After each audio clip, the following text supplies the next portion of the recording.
Welcome to another explainer. Today we are diving into the life of a man whose legacy is, quite literally, built right into the landscape of modern India.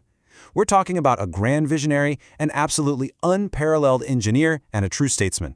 If you've ever looked at a place and wondered how it seemingly leaped into the future overnight, well, it's usually because of individuals who just flat out refuse to accept the limitations of their time. So let's dive into this incredible story of brilliance, unyielding integrity, and a relentless drive to build a nation. Think about Bangalore today. It is a booming, bustling, absolute powerhouse of a city, right? It's globally recognized as a massive IT hub. But not all that long ago, Bangalore had a drastically different reputation. It was famously known as a quiet pensioner's paradise, a sleepy, comfortable little haven for retirees. So how exactly do you get from a sleepy retreat to a massive, modern, industrial metropolis? I can tell you for sure, it doesn't just happen by accident. And that brings us to a really vital question. Who actually laid the foundation for this rapid, world-changing progress? The answer is the legendary genius born in 1861 in a small town near the Nandi Hills, Sir Mokshagundam Visvesvaraya, affectionately known as Sir MV. He was a brilliant mind born into a family that really struggled to make ends meet, yet their commitment to education never wavered. And it was that very dedication that built the foundation for his truly extraordinary engineering career.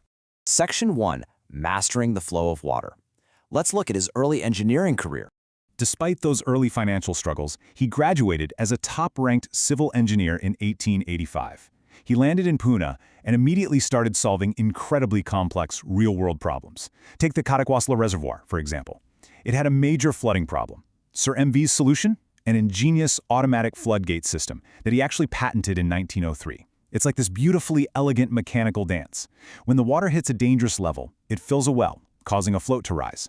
That forces a massive deadweight to drop, which automatically pulls the reservoir gates open to safely discharge the water. Once the level falls, the whole thing just resets.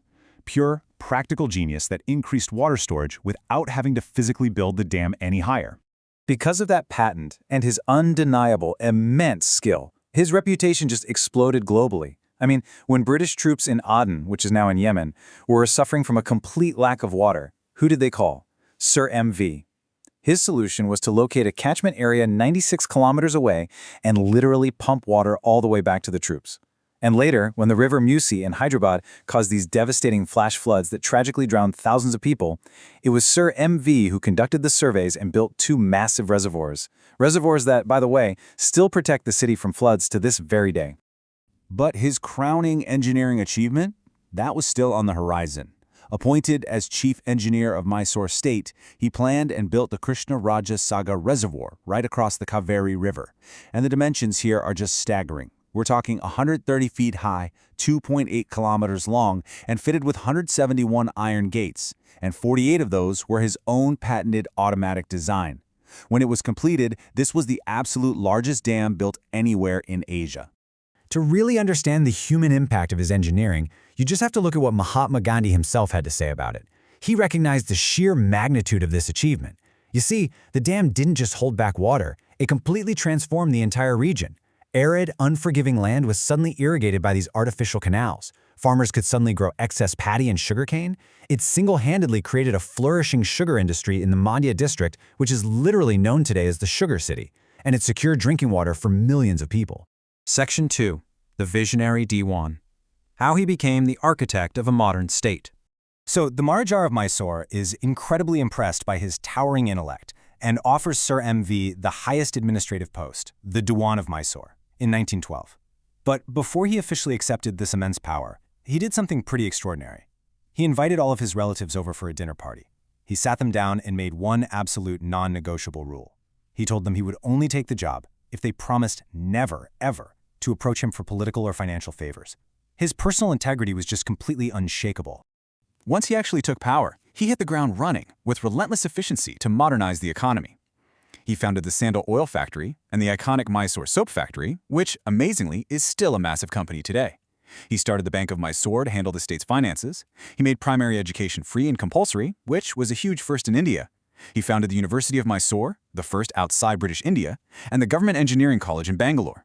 He wasn't just building structures anymore. He was engineering a society, piece by piece. Section 3. Industrialize or perish. A look at his planned economy.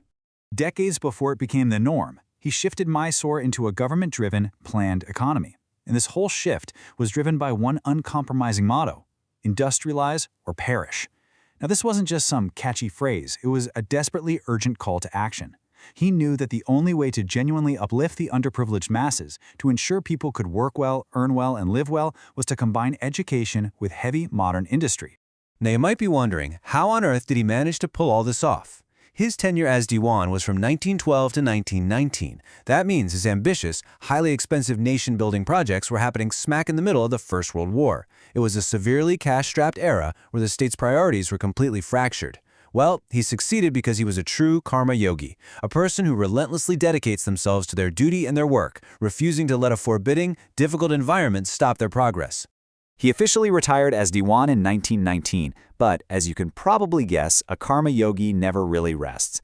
The Mysore Iron and Steel Works, which he had actually helped start, was failing. It was in total shambles. So what did he do? He dashed right back in, took over as chairman, rescued the industry, and made it flourish all over again. Then, he took his entire 6 years of salary from that role, every single penny, and donated it to create a new occupational training institute in Bangalore. For him, the work was always about the public good, never personal wealth.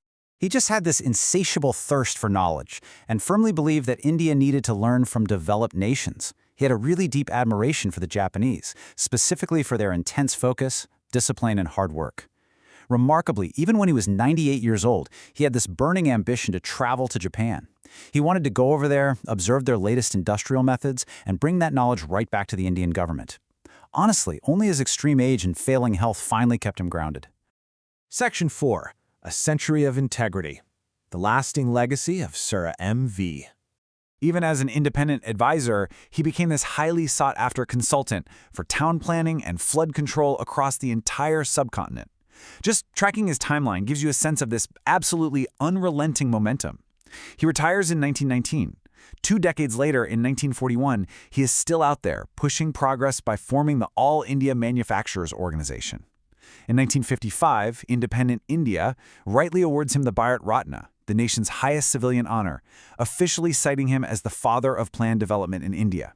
He lived to be a centenarian, finally passing away in 1962 at the remarkable age of 101. But honestly, maybe nothing speaks louder to his true character than this one final detail. Despite essentially running a state, advising a massive nation, and creating countless huge industries, he lived with zero grandeur. In his last will and testament, his life savings amounted to just over 30,000 rupees. And get this, he didn't leave a single rupee to his family. He left every last bit of it to his driver, his secretary, and his staff. He was a man of absolute probity, just completely untouched by greed. So that leaves us with a pretty compelling final thought. Sir M. Visvesvaraya was a man who truly worshipped punctuality, discipline, and the public good. He was a builder in the truest, deepest sense of the word. In our modern, super fast-paced world, it's so easy to just enjoy the fruits of progress while completely forgetting the architects who planted those seeds in the first place. So ask yourself, how can you take even a fraction of Sir M.V.'s relentless discipline, his unshakable integrity, and his visionary focus, and apply it to constructing your own future? Think about that for a bit. Thank you so much for joining me for this explainer, and I'll catch you next time.